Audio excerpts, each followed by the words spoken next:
Hey Leute, hier schaut Ikuma Games und in diesem Video soll es um die PlayStation VR 2 gehen. Ich bin euch immer noch eine Art Review schuldig. Ich habe immer wieder angekündigt, dass ich mal meine Gedanken zu dem Headset zusammenfassen werde. Ein halbes Jahr sind vergangen und ich muss ein bisschen über die PlayStation VR 2 sprechen. Ich werde euch erklären, warum ich die PSVR 2 überhaupt nicht leiden mag, ich sie aber trotzdem so gut wie jedem oder sagen wir mal den meisten empfehlen würde. Bleibt definitiv dran. Ja, ich habe lange hin und her überlegt, wie ich das ganze Video hier organisiere. Mache ich so eine Art Review, wie ich es damals bei der Pico 4 gemacht habe, mit Zusammenschnitten und hier und da Erklärungen und so weiter. Aber mir macht das nicht so viel Spaß, muss ich ehrlich zugeben. Ich würde lieber gerne auch selber lernen, einfach frei von der Seele zu quatschen. Und ich habe mir hier so ein paar Notizen gemacht und möchte euch meine Gedanken zur PlayStation VR 2 so detailliert wie möglich zusammenfassen und werde dann den Rest einfach im Schnitt klären. Wenn ich mich verhaspele, verlabere und einfach nicht auf den Punkt komme, dann muss es eben der Schnitt lösen. Aber ansonsten versuche ich so frei wie möglich zu sprechen. Und ich glaube, das hilft den Leuten, die wirklich Interesse daran haben, die PSVR 2 kennenzulernen, am meisten, einfach um ein Gefühl dafür zu kriegen, was hält der Ikuma von diesem Headset.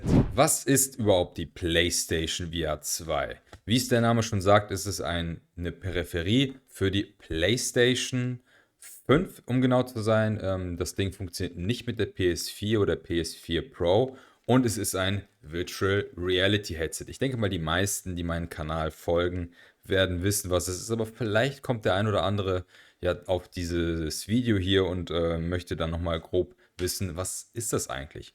Ähm, VR-Headset möchte ich jetzt natürlich nicht erklären, aber was hat es mit der PSVR 2 auf sich?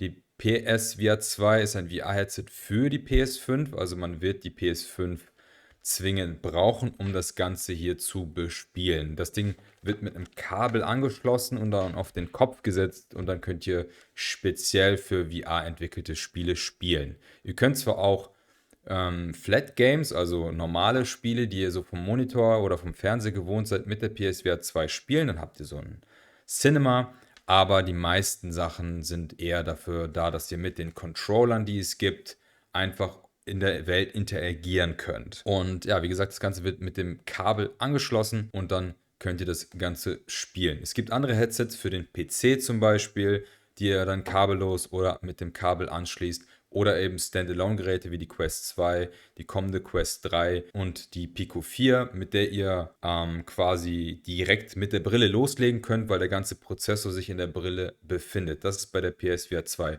nicht so. Ihr braucht zwingend die Leistung der PS5, um das Gerät überhaupt bedienen zu können. So viel dazu. Beginnen wir dann einfach mal mit den Details.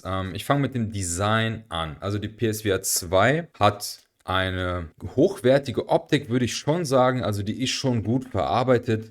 Dennoch hat sie für mich ein bisschen Spielzeugcharakter. Also wenn man hier rumklickt und fühlt, dann knitscht es und knatscht es hier und da. Die Optik hier, also das matte Weiß, erinnert einfach ein bisschen an Spielzeug, meiner Meinung nach. Es ist nicht so, wie es man von anderen Geräten gewohnt ist, von der Quest 2 oder der Pico 4, wie man sie hier sieht, oder von einem Smartphone. Da ist alles einfach kompakt, dicht, schwer. Hier ist ganz schön viel Luft drin. Das Ganze ist sehr klobig. Wir haben ja noch ein Headset mit Pancake, nicht Pancake-Linsen, eben nicht, mit Fresnel-Linsen. Die sind dafür bekannt, relativ groß zu sein. Dadurch ist das Headset eben auch ziemlich klobig. Also wenn man das Ganze aufsetzt, dann schaut das schon ganz schön weit von der Stirn und durch Pancake-Linsen sind wir eigentlich sehr viel schmalere Headsets gewohnt. Wir haben hier ein Halo-Design. Das bedeutet, wir haben die Gewichtsverteilung vor allen Dingen auf der Stirn liegen. Dann wird das Ganze hierhin verbunden. Ich kann das ja mal aufsetzen, um das Ganze zu veranschaulichen. Ich habe hier schon ein alternatives Strap. Dementsprechend sieht das hier ein bisschen anders aus. Wenn man das Ganze aufsetzt, dann werdet ihr sehen, das hier vorne schaut ganz schön stark raus. Ihr habt zwar ein Eye Relief, nennt sich das. Das heißt, ihr könnt das Headset hier nach vorne und nach hinten packen, aber zum Komfort kommen wir gleich.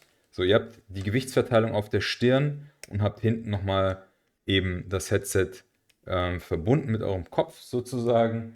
Hier habt ihr einen Knopf, da könnt ihr das Ganze rausziehen und auch festzurren. So, wir sind noch beim Design. Also das Design hier ist, wie gesagt, sehr klobig meiner Meinung nach und sticht hervor. Das Headset ist dafür ziemlich leicht und ist jetzt nicht schwer auf dem Kopf liegend. Ja, wir haben hier keine Lautsprecher. Wir haben hier die Möglichkeit, Kopfhörer zu benutzen. Mitgeliefert werden so Kopfhörer, die wir hier anschließen können.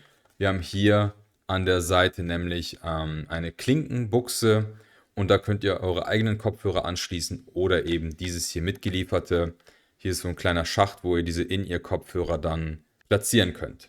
Ihr habt hier vorne kein Polster im klassischen Sinne, dass das Ganze auf eurem Gesicht liegt. Das ist hier nur so ein lamellenartiges Gummi, das einfach ein bisschen das Licht blockieren soll. Der Rest wird dann über die Stirn gehalten.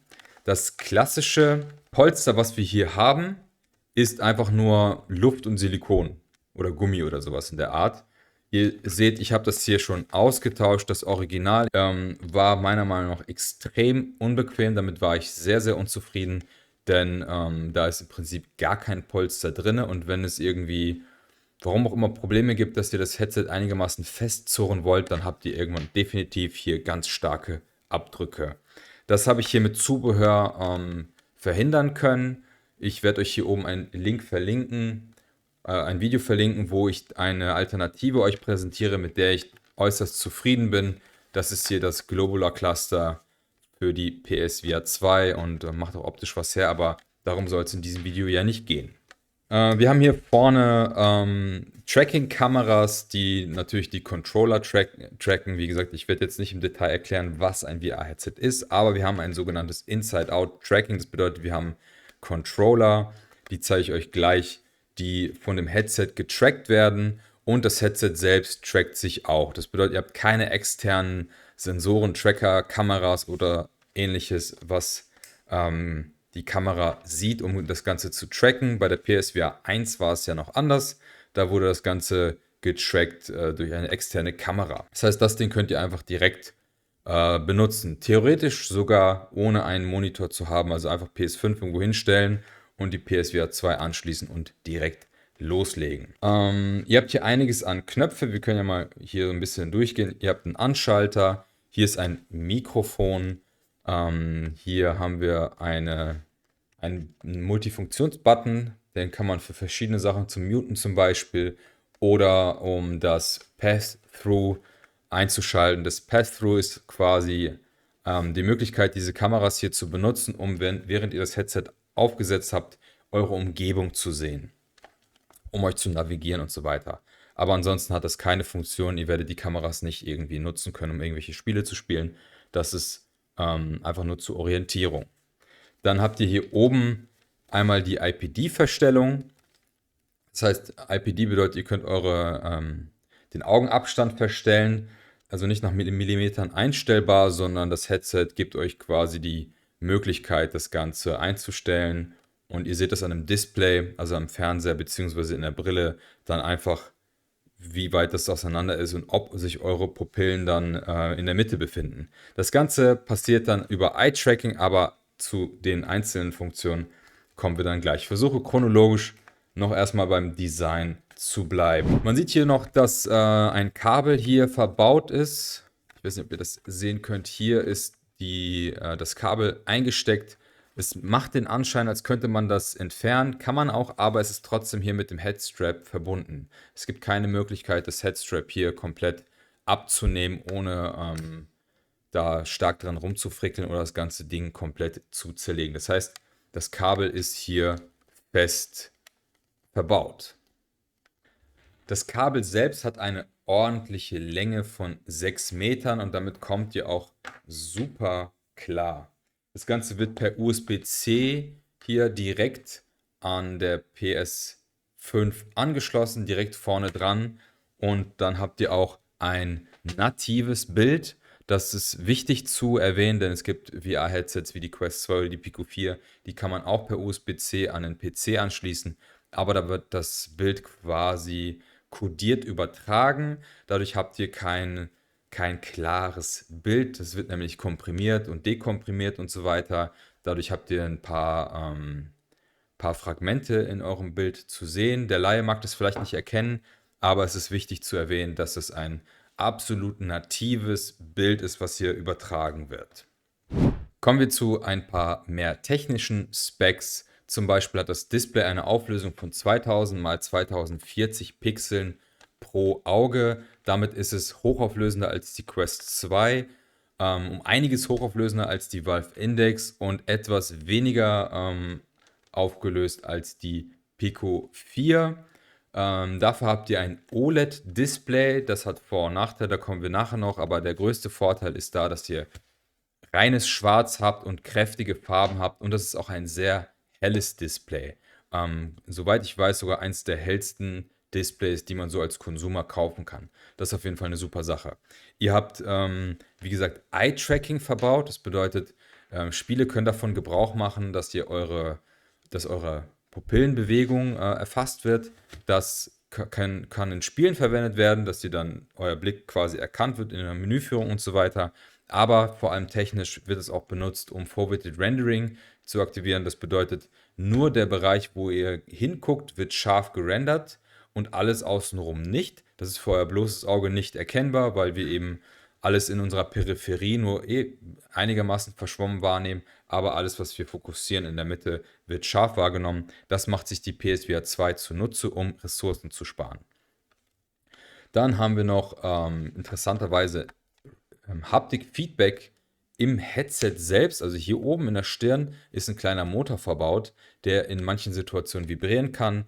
Ich dachte erstmal, das ist ein Gimmick, aber das ist eigentlich ganz cool. In manchen Spielen, wenn ihr einen Headshot bekommt oder wo war das in einem Spiel, war ein Wasserfall, der über euch tröpfelt und so weiter. Und ich spüre das im Kopf. Das ist echt nicht schlecht und macht auf jeden Fall, trägt der Immersion bei. Das Display hat eine Bildwiederholfrequenz von 90 bzw. 120 Hertz. Das ist auf jeden Fall mehr als ausreichend, um ein flüssiges Bild zu liefern. Die PSVR 2 nutzt aber einiges an Technik, um das Ganze zu interpolieren, nennt man das. Da werden teilweise Spiele in 45 FPS oder 60 FPS abgespielt, aber dann wird jeder zweite Pixel generiert und dadurch wird ein flüssiges Bild geliefert, aber es kann da hier und da zu Ghosting gehen oder zu Verdoppelung, aber viele Spiele machen das meiner Meinung nach schon sehr, sehr gut, dass man das gar nicht unbedingt sieht. Das spart natürlich Ressourcen. Wie gesagt, die PS5 ist die leistungsstärkste Konsole neben der Series X, aber im Vergleich zu einem PC hinkt die doch hinterher und die PSVR 2 nutzt eben solche Funktionen, um Ressourcen zu sparen und ein tolles Bild zu geben. Klingt ja erstmal alles total positiv, aber wir kommen da auf jeden Fall noch zu dem Punkt, warum ich das Headset empfehle, aber doch irgendwie blöd finde. Kommen wir zu den Controllern. Die Controller sind echt nicht schlecht gemacht. Wir haben ja ein total uniques Design, wo der Tracking-Ring um euer Handgelenk geht, mehr oder weniger.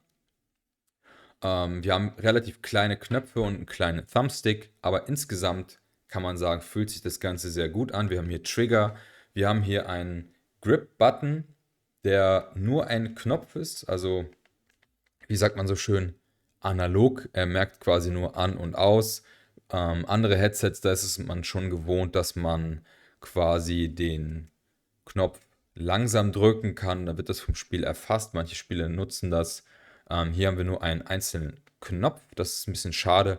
Dafür haben wir Sensoren in den einzelnen Knöpfen drinne, die erkennen, wenn wir die Knöpfe berühren. Das ist eigentlich gar nicht mal so schlecht. Zum Beispiel, wenn wir hier unsere Hand einfach nur drauf halten, dann erkennt das Headset, dass wir den Knopf berühren, aber noch nicht drücken. Das ist so, gerade bei Gestiken und so weiter nicht schlecht. Wenn wir das Ganze halten und zum Beispiel hier den Knopf halten, dann weiß das Spiel, okay, wir halten irgendeine Sache fest und wenn wir drücken, erkennt er das auch.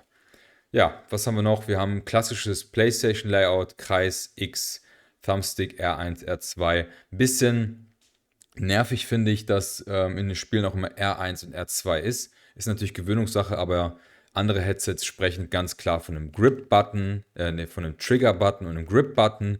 Das ist halt einleuchtend, wenn irgendwo steht R1, dann weiß ich nicht, ist das R1 oder das? Muss man sich natürlich einfach irgendwann merken und ich als jemand, der zwischen Headsets hin und her wechselt, kommt vielleicht schneller durcheinander, aber ja, so ist es halt. Wir haben einen PSVR 2 Knopf, beziehungsweise einen PlayStation Knopf, den kennt ihr vom normalen Controller. Wir haben einen Menü-Button, auf der anderen Seite haben wir den klassischen Share-Button, ansonsten eben X, Dreieck, Kreis und Viereck. Was wir noch haben, ist ein sehr schönes haptisches Feedback, das heißt, wir haben hier Controller mit Motoren drin, die wie bei dem wie heißt der nochmal, der Sense Controller der PS5, was sehr feinfühlig ist. Also es vibriert nicht einfach nur vor sich hin, sondern ihr habt schon ein, ja, ein umfangreiches Repertoire an Feedback. Es ist schwer zu erklären, aber es kann halt leicht vibrieren, stark vibrieren in verschiedenen Frequenzen und das macht sich bei manchen Spielen zunutze. Was wir noch haben, ist den haptischen Trigger, das ist auch ganz cool. Wenn wir schießen, dann kann der auch Widerstand haben, gerade wenn man einen Trigger drückt, kann der sogar euch quasi wegschießen. Also wenn ihr ein Maschinengewehr habt, dann hopst das auch so ein bisschen hoch und runter. Das ist eigentlich ganz cool für die Immersion. Insgesamt bin ich super zufrieden mit den Controllern.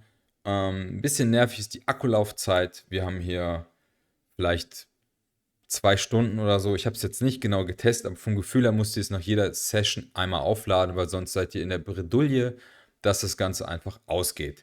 Ich habe hier so einen kleinen Magnetdings drin. Das brauche ich, um das Ganze über eine Docking Station aufzuladen. Da werden die einfach platziert und dann könnt ihr das Ganze aufladen. Ist auch meiner Meinung nach total notwendig. In der Verpackung ist ein USB-C-Kabel, ihr habt zwei Controller und die müsst ihr eben laden. Ohne Docking Station wird es tatsächlich schwierig, denn ja, ihr müsst entweder ein Split-Kabel haben oder zwei USB-C, braucht wiederum zwei Stecker oder eben ein Netzteil, was also mehrere Ports hat. Und das ist alles ein bisschen umständlich. Das hätte man ein bisschen besser lösen können. Oder zumindest ein Kabel, ja, ein Ladekabel, was gesplittet ist, zweimal USB-C und dann kann man das Ding gleichzeitig verbinden. Wie gut ist natürlich das Tracking, ist die Frage, der Controller und des Headsets. Also bei dem Headset hatte ich jetzt selten Probleme. Es ist nicht das beste Tracking, also es gibt schon hier und da mal die Meldung, dass die PSVR 2 mehr oder weniger Licht benötigt, aber es gab jetzt nie richtige Probleme. Bei den Controllern verhält es sich ähnlich. Das Tracking ist soweit ganz gut und präzise. Ich habe auch nicht das Gefühl, dass ich irgendwie, wenn ich nach hinten greife, dass ich dann das Tracking verliere. Einziger Nachteil ist, wenn ich irgendwie einen Shooter spiele und dann so zielen möchte, dass ich dann das Tracking hier und da doch verliere. Vor allem, wenn ich hier so einen Gunstock benutze und das hier präzise nutze, dann verschwinden die Controller schon mal oder bleiben stecken. Das gibt es bei allen Inside-Out-Headsets, aber bei der PSVR 2 ist es mir tatsächlich am öftesten aufgefallen. Es gibt auch eine Funktion bei der PSVR 2, dass ihr so eine Art Tracking-Hilfe einstellt. Also wenn ihr euren Fernseher aktiv habt, dann kann der Fernseher so extra ein Raster aufzeigen lassen, was die PSVR 2 erkennen kann, um sich daran zu orientieren. Aber ich benutze das jetzt nicht und das ja, könnte insgesamt ein bisschen besser sein. Da muss Sony auf jeden Fall noch aufholen, aber nichts, was ich meiner Meinung nach durch Patches lösen könnte. Durch Patches nicht lösen könnte, denn ihr habt auf jeden Fall eine gute Grundbasis hier. Diese Tracking-Kameras sind hoch genug aufgelöst, teilweise besser als bei der Quest 2. Dementsprechend ist da auf jeden Fall viel Potenzial. Bei den Controllern kann sich auch eben der Algorithmus verbessern und dann solltet ihr solche Probleme hoffentlich nicht mehr haben. Die Frage ist eben, wie viel Zeit und Energie steckt Sony da langfristig in die PSVR 2? Updates gab es jetzt in den 6 Monaten nicht so viele, aber ja, wir werden das Ganze langfristig beobachten müssen. Okay, wie ist denn das Ganze zu benutzen? Also ich stecke die PSVR 2 in euer Headset rein, setzt das Ganze auf, drückt den Knopf und dann wo seid ihr denn? Ihr seid in eurem PlayStation 5 Menü. Das ist so eine Sache, wo ich dachte, okay, Sony, das könnte besser sein. Also ihr habt nicht wie bei der Quest 2 oder bei der Pico 4 oder wie auch immer, selbst bei der Valve Index, was ja ein bisschen älter ist, habt ihr kein Environment vor euch. Ihr seid nicht in einer VR-Space oder so. Ihr seid in einem schwarzen Void und habt vor euch ein flaches PS5-Menü. Wie bei der Konsole auch. Kann man machen, ist aber langweilig. So, ihr seht euer Menü, ihr habt drumherum einfach ein schwarzes Bild und navigiert euch und klickt ein Spiel an. Ihr habt keine Möglichkeit, was ich sehr schade finde, irgendwas anzupinnen, also drauf zu pointen, wie es bei anderen Headsets der Fall ist, oder eben mit Tracking-Varianten irgendwo drauf zu tippen. Nein, ihr nimmt den Thumbstick und klickt irgendwo drauf. Man hat das Gefühl, okay, die wollen auf jeden Fall PS5-Besitzer ansprechen und dann, ja, ihr kennt das ja, so und so ist es gewohnt, aber hey, mach ein kleines Tutorial, hey, ihr könnt irgendwo drauf touchen und dann könnt ihr euer Menü aktivieren, that's it. Also das ist jetzt nicht so schwer, das kriegt jedes Kind hin. Ich glaube, da hat sich Sony einfach ein bisschen Geld gespart und das ist eben eine Entwicklung, die sich seit der PSVR 1 nicht verändert hat. Und das finde ich einfach für ein VR-Gerät nicht zeitgemäß. Immerhin wollen wir ja gerade in Spielen alles anfassen können und alles irgendwie um uns rum haben und das macht die PS5 leider nicht. Dann für mich persönlich sofort aufgefallen ist Mura. Was bedeutet Mura? Ihr habt quasi die Pixel, die einzelnen Pixel des OLED-Displays werden unterschiedlich stark beleuchtet und das pro Auge ist das unterschiedlich und dadurch entwickelt sich so eine Art dreckiges Bild mehr oder weniger. Also wenn Pixel nicht alle gleich stark leuchten, also gleichzeitig leuchten die, aber nicht gleich stark, dann habt ihr dieses Mura. Das kann man sich so vorstellen, wie wenn ihr eine Scheibe habt, die nehmt ihr vor euch. Wenn die sauber ist, könnt ihr da easy durchgucken. Aber wenn ihr da ein bisschen Dreck drauf habt, ein bisschen Fliegenschiss oder was auch immer, dann seht ihr das vor euch. Es gibt Leute, die sehen das stärker als andere. Ich kann mir das ehrlich gesagt nicht so erklären, außer dass da der Fokus der Augen da vielleicht ein bisschen anders ist. Wenn ihr ein dreckiges Display direkt vor euch habt, also eine Fensterscheibe, gibt es Leute, die können da vielleicht durchschauen. Wenn ihr Autofahrer seid, dann kennt ihr das vielleicht. Scheibe ist dreckig, egal, ich gucke dran vorbei und dann passt das schon. Aber ich persönlich sehe das immer stark im Fokus und ich kriege das nicht weg. Also ich sehe das immer. Das macht mir das ganze super geile Display total kaputt. Ich weiß nicht, was Sony da hätte anders machen können, aber das ist eine Sache, die mir den Spielspaß extrem kaputt macht, muss ich ehrlich sagen. Dann eine Sache, die mir dann relativ schnell auffällt. Irgendwie finde ich das ganze Headset nicht bequem. Das ist natürlich total subjektiv.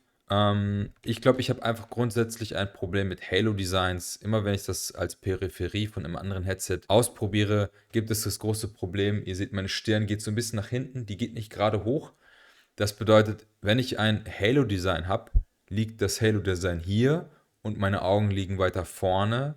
Das heißt, ich bin sehr nah an den Displays, beziehungsweise an den Linsen. Das ist super, wenn man ein großes FOV haben möchte. Ich habe gar kein Problem mit FOV, aber dadurch, dass ich Brillenträger bin, brauche ich sowieso Linsen. Das heißt, ich brauche entweder eine Brille oder ich brauche Prescription Lenses, also spezielle Linsen, die man einsetzen kann in das VR-Headset, damit ich meine Sehstärke da drin habe.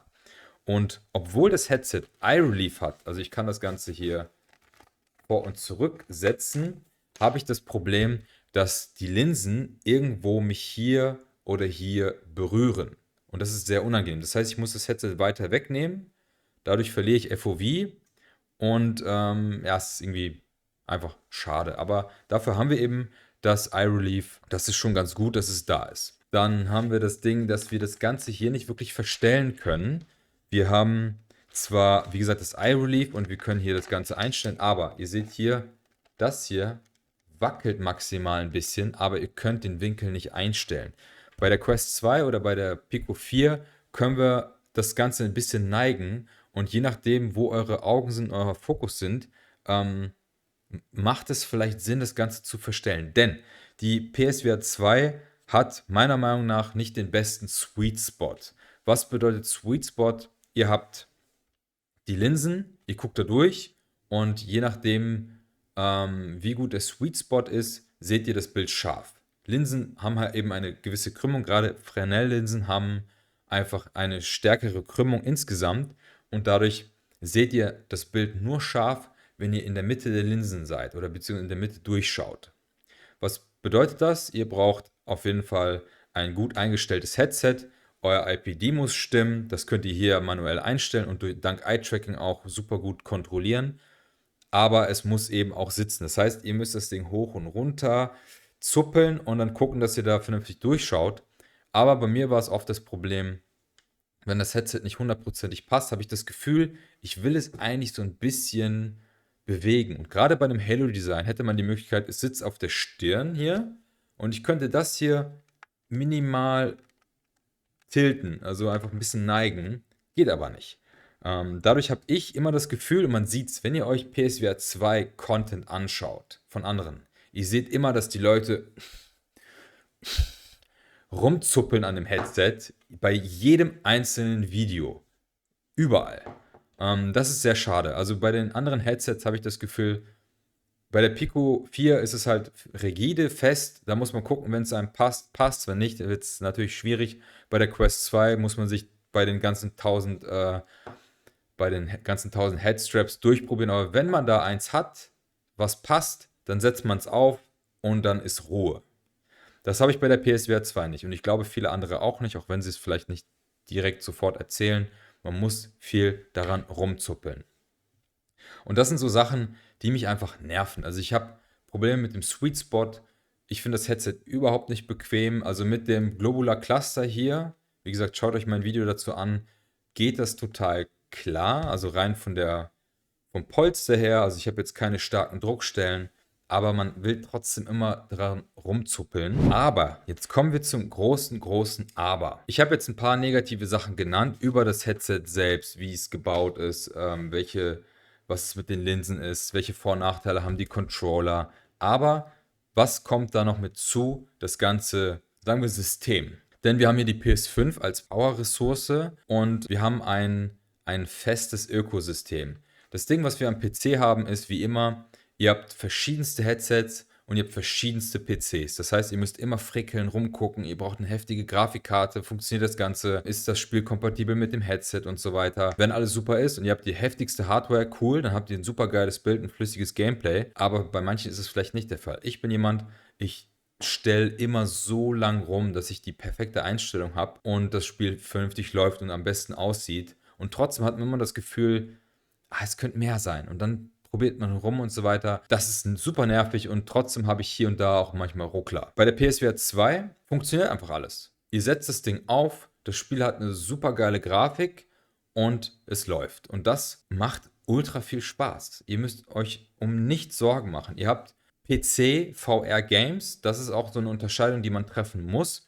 Bei der Quest und bei der Pico habt ihr Standalone, also in dem Headset verbaut, Spiele, die grafisch einfach extrem reduziert sind, damit sie eben mit dem mobilen Prozessor klarkommen. Oder ihr schließt es eben an den PC an und habt dann PC-VR-Krams. Aber die PSVR 2 bietet von sich aus mit der PS5 natürlich inklusive ein Erlebnis, was dem PC gleicht, meiner Meinung nach. Ihr habt Spiele, die es nur am PC gibt. Ihr habt Grafik, die es nur am PC gibt. Es gibt viele Spiele, die werdet ihr auf der Pico 4 oder auf der Quest 2 niemals sehen, weil sie grafisch oder eben spielerisch auch zu anspruchsvoll sind. Das habt ihr bei der PSVR 2 nicht, beziehungsweise ihr habt es eben. Ihr habt Spiele, die ihr euch sonst nicht vorstellen könnt, wenn ihr reine Pico oder Quest 2 Nutzer seid ohne PC und müsst euch eben keine Gedanken machen.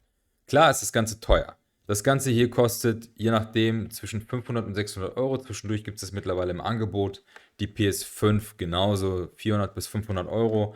Und insgesamt seid ihr dann bei ungefähr 1000 Euro. Aber es ist viel, viel, viel günstiger immer noch, vor allem wenn ihr schon eine PS5 habt, als wenn ihr euch eine zum Beispiel Pico 4 für super krass günstige 400 Euro schießt.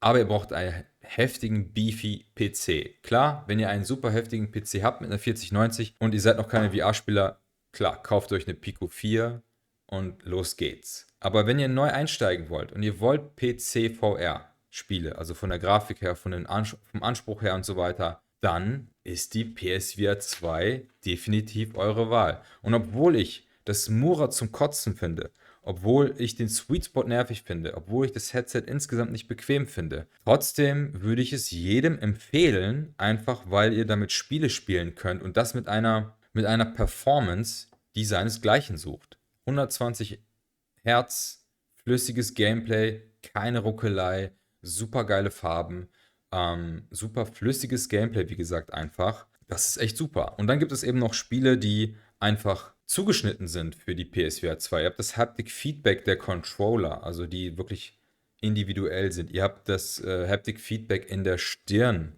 in eurem Headset, was eben einzigartig ist. Ihr habt Eye-Tracking, was eigentlich theoretisch in jedem Headset sein könnte, aber die meisten Headsets sagen, nein, ist uns zu teuer. Die PSVR 2 hat Eye-Tracking, was ihr im Menü nutzen könnt, was technisch nochmal viel rausholt. Es gibt Spiele, wo ihr das Eye-Tracking nutzen könnt, um zum Beispiel Menüs zu nutzen oder eben wie bei Synapse oder Synapse, wie auch immer ihr es aussprechen wollt, ein Spiel, wo ihr mit quasi telekinetischen Kräften Sachen nehmen könnt und so weiter. Und alles mit dem Eye-Tracking, also quasi macht eine Geste oder greift etwas, aber ihr greift das, wo ihr gerade hinschaut.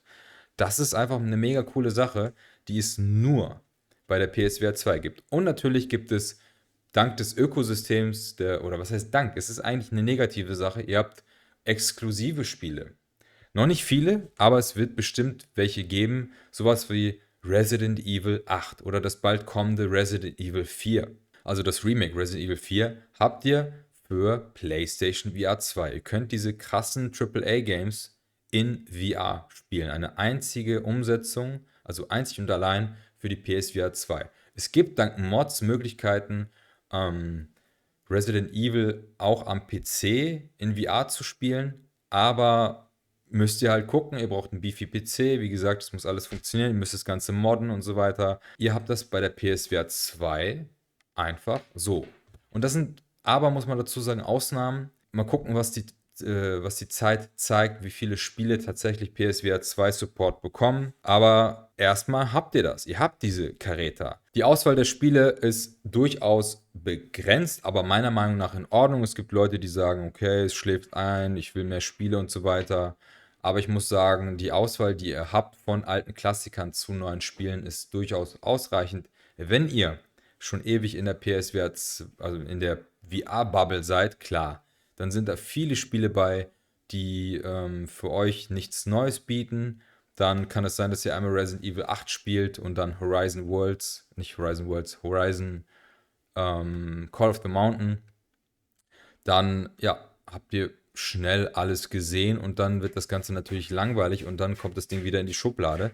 Ist bei mir tatsächlich auch so. Die PSVR 2 wird oft nicht genutzt, aber wenn es dann mal ein Spiel gibt, wo ich die Auswahl habe, ich kann es am PC spielen, ich kann es bei der Pico 4 spielen in reduzierter Grafik oder ich kann es auf der PSVR 2 spielen, dann greife ich tatsächlich oft auf die PSVR 2, weil es so einfach ist. Angeschlossen, anmachen, zocken. Solche Sachen wie Hubris. Da gibt es eine Quest 2 Version mittlerweile, die funktioniert, aber sieht halt grafisch reduziert aus. Das ist trotzdem schon beeindruckend, dass es das überhaupt gibt. Dann habt ihr die PC-Version, die grafisch super geil aussieht, aber wo ihr eben einen beefy PC haben müsst. Und obwohl ich persönlich habe eine 3080 Ti, das ist eine gute Grafikkarte, wenn ich alles einstelle, wie ich es haben möchte, ruckelt es trotzdem. Und wenn mein PC nur einen Pups quersitzen hat, habe ich dann mal einen Ruckler. Das habe ich bei der PSVR 2 nicht. Da läuft immer alles flüssig. Das heißt, Hubris habe ich am liebsten auf der PSVR 2 gespielt. Obwohl ich das Headset insgesamt, sagen wir mal, für nicht das beste Headset halte. Ja, ich hoffe, ich konnte euch einiges berichten. Ich habe auch bestimmt das ein oder andere vergessen und ich bin jetzt auch technisch nicht ins ultra krasse Detail gegangen. Sagen wir es mal so, das ist mein Fazit über die PSVR 2 nach 6 Monaten Besitz. Und ich glaube, vielleicht kann es dem einen oder anderen bei der Kaufentscheidung helfen. Schaut euch definitiv noch ein paar andere Reviews an. Gerade zu Beginn gab es sehr viele, die im Detail erzählt haben, was könnt ihr mit der PSVR 2 machen, wie ist das Ganze technisch, welche Specs gibt es, was sind die Vor- und Nachteile im Vergleich. Ich bin jetzt nicht auf alles eingegangen, ich bin grob durch meine Liste hier durchgegangen und wollte einfach ein bisschen über meine Erfahrungen sprechen. Lasst gerne ein Like da, abonniert diesen Kanal für mehr Videos rund um Virtual Reality. Wir sehen uns beim nächsten Mal. Haut rein. Ciao.